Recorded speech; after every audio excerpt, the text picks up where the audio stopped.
Pozdrav svima, dobrodošli u moju kuhinju. Danas pravimo jednu tortu sa jagodama. Pošto je sezona jagoda, eto i ja se odlučim da napravim nešto sa jagodama. Za ovu tortu će nam biti potrebno sir, krem sir koji hoćete. Ja sam uzela mascarpone, vi možete koji hoćete, bilo koji krem sir da je neslan.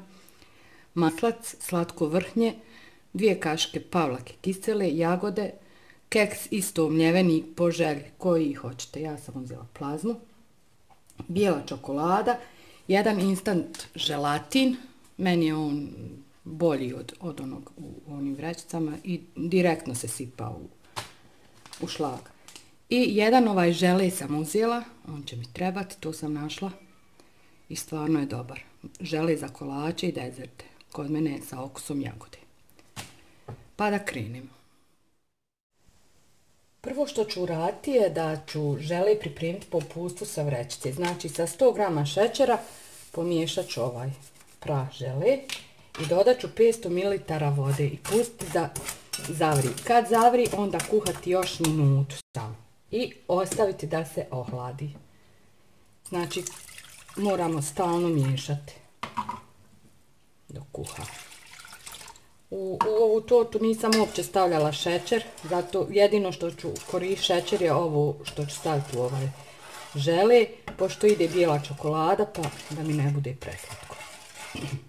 Znači sad ću pustiti da zakuha i poslije pustim još minut da kuha i stavljam da se ohladi dobro.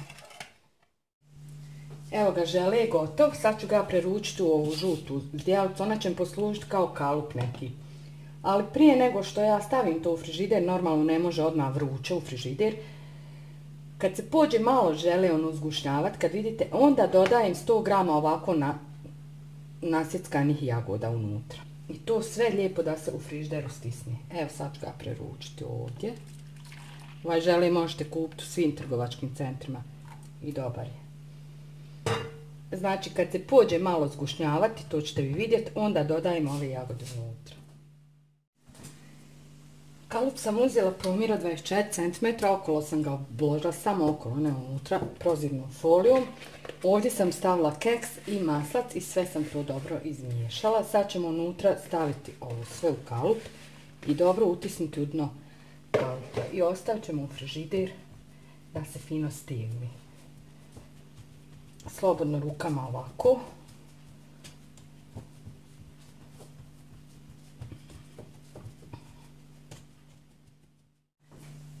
Čokoladu bijelu sam istopila u svom čudu. Sad ću vam nešto pokazati. Uzmem jagodu ovako i samo to uradim.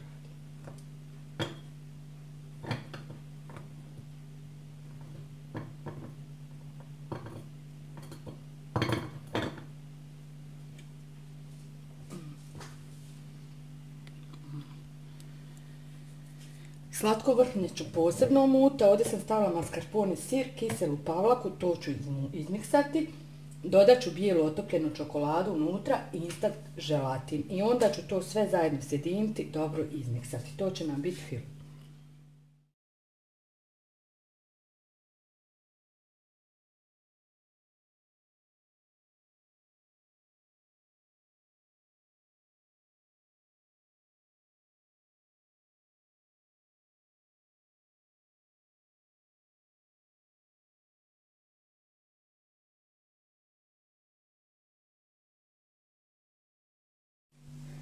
Evo ga, žele se stegao, ja ću ga sad samo ovako premjestiti dole na dno torte.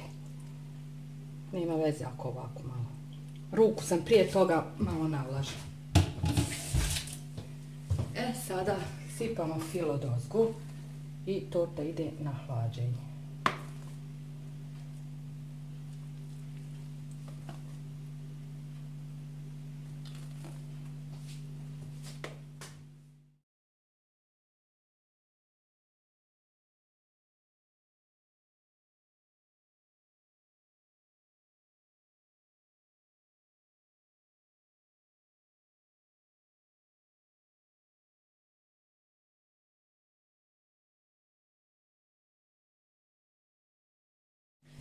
Evo ga, sad ću staviti u zamrzivač na minimum 2 sata. Znači da se prije Inače u frižider treba rastojiti 4 sata minimum da bi se ona načela. Ovaj kalup žuti što sam imala tu zdjelicu za kalup, ja sam to otprilike vidjela da će mi pasati tu u sredinu, pa sam to stavila. Vi nađete sebi. Ako imate ovaki kalup, još bolje, super. Odmah, znači, stavite na keks taj kalup, unutra žele, on se stisne, poslije odvojite i to je to. Idemo na hlađenje. Evo, dragi moji, moja torta je gotova, ja sam izašla presjek, izišla je fenomenalno. Vi umjesto, ako ne nađete slučajno ovaj žele što sam ja imala, vi možete koristiti onaj preljev za torte, ubacite dvije vrećice preljeva na pola litre vode i šećera koliko treba i to je to. Ako vam se moj današnji recept svidio, ja vjerujem da jeste, jer vidite kako ona izgleda, sad ću vam ovako pokazati.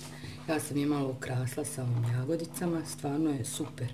Još ona treba biti u zamrzivaču i bit će u stvari u frižderu. Ona će tek sutra biti odlična.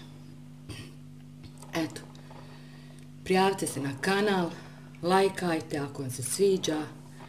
Vidimo se u sljedećem videu. Ćao!